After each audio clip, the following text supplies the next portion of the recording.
Now, on Friday, officials from the Johannesburg Emergency Services conducted an inspection of the CBD building, which caught fire on Thursday.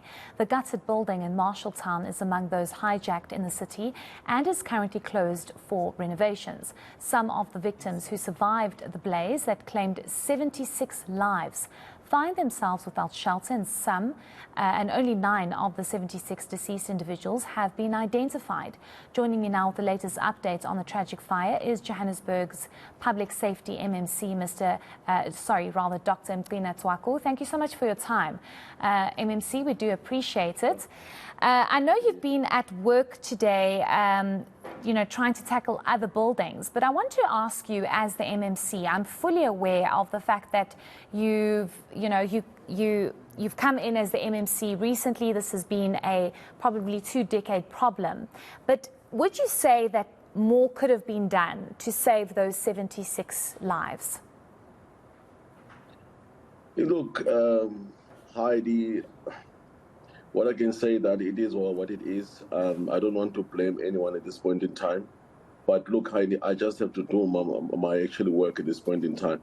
And I told you many times that the problem that I had, remember, we've launched an Operation Manje Namhlanje when I came in. And on my third building, I was stopped by the NGOs theory.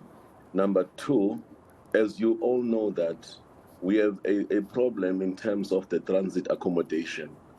And many people are hijacking buildings because they know that at the end, they're going to demand that we must give them an alternative accommodation, of which, Heidi, it is a known fact that there is a backlog of accommodation and all of that.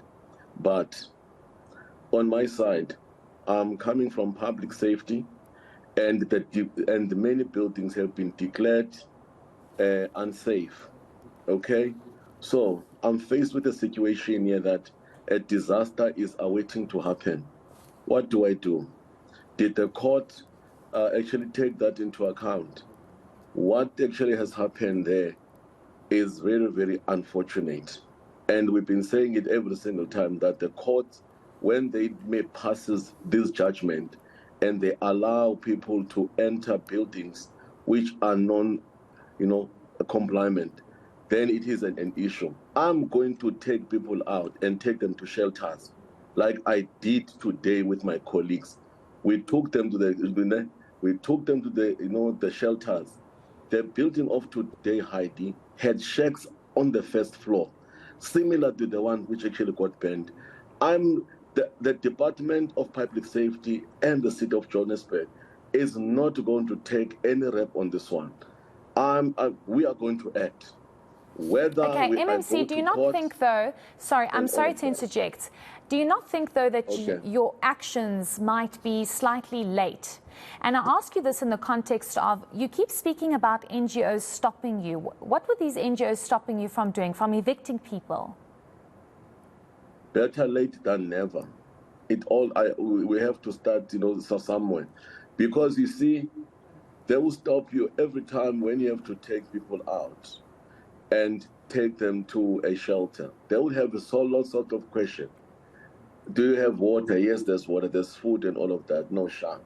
Then they would litigate you and they will take you to court. And then when the matter is sub judice, you can't do anything. And these people now, it's a syndicate. To tell you the honest truth, the people which are hijacking their buildings internally are paying these lawyers which are working with SERI on a monthly basis. They are getting money, thousands and thousands. It's a business and it's a syndicate. Now, they are angry that we are disturbing. They are landing this a thing here as well. But even the time now, I was even doing this raid today, cleaning it up. Some fools came in there, I don't even know. They asking me and all sorts of questions like that. I told them, my man, let me do my job. We've got shelters available. We've got food, hot food and all of that.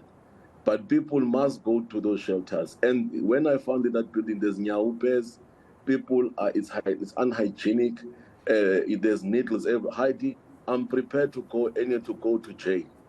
Look, what happened, it is unfortunate. I can't change what happened, but we're here now. and I'm going to act. Well, I'm going to the next building tomorrow and the following day. Okay. Whoever I want has to come, ask they you, can come. I MMC. don't care. Yeah. Okay, I want to ask you. You said that you've been on this operation, you've been on this program to deal with these hijacked buildings. I want to ask you about this specific building that caught fire and 76 people lost their lives. Were you aware of that building? Were you trying to deal with that building, or had you not gotten to that building as yet? No, I haven't actually gotten to the building as yet, but GFITS in 2019, they've raided it, and they've arrested people who have illegally occupied it, and also the syndicates who were collecting rent in there. But then we don't know what actually happened. They went into that case. I still have to follow it up. So there has been some attempts in terms of reclaiming a building. But remember, these people, they actually go back because they said these lawyers and the NGOs, these thugs, of which I'm going to report them to the law society because of unethical behavior. They actually led these people to actually to actually go back. So when the matter is sub judice, there's nothing you can do. Yeah, we don't have any alternative accommodation as yet, but we can do this much. So yes, indeed, the city has been aware of it. Raids have been done by GFITS. They've given you a report, and you know that too. Okay, well, I mean, this is quite a delicate and intense story, MMC, but we will definitely be following up with you in terms of your operations moving forward. Thank you so much for your time this evening. I'm going to move people. Sorry? Yeah, Heidi, I'm going to move people. I'm going to move people. A judge there in the court, he must come down. He must come down here.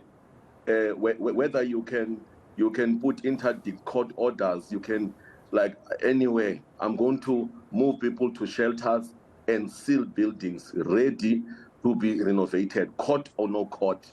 A judge must come there and do inspection on local.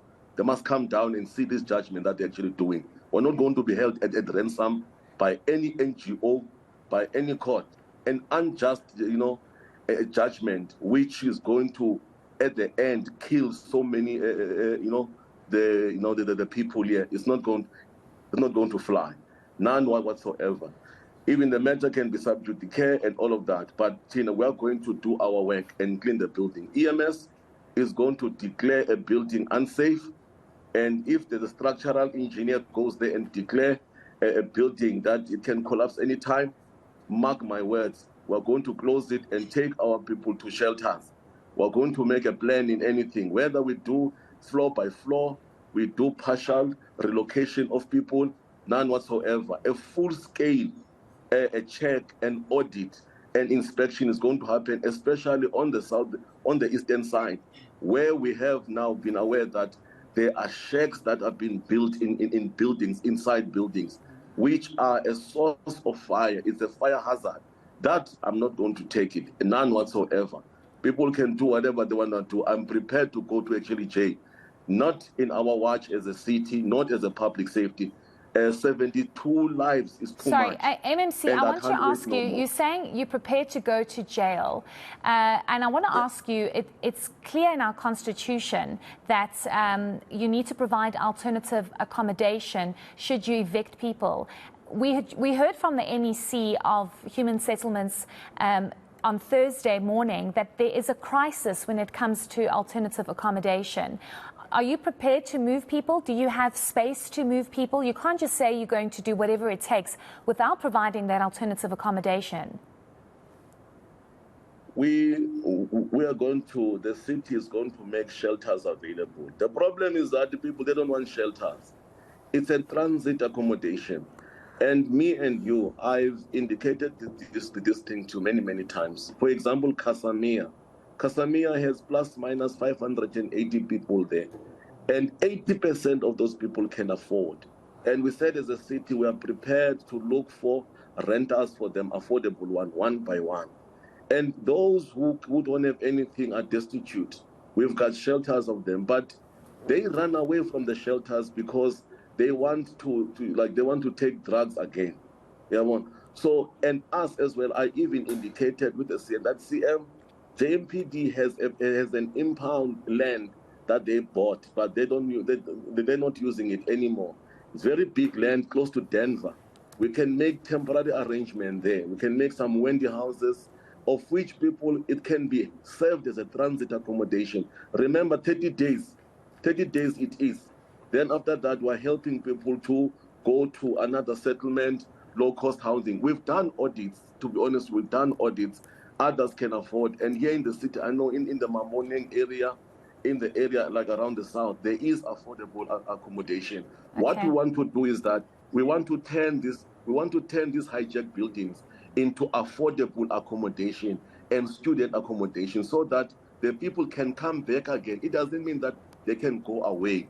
They must come back. And Mashaba there, that Mashaba. My name is Mgcini Tshwaku. Mazinja said that MMC wherever there.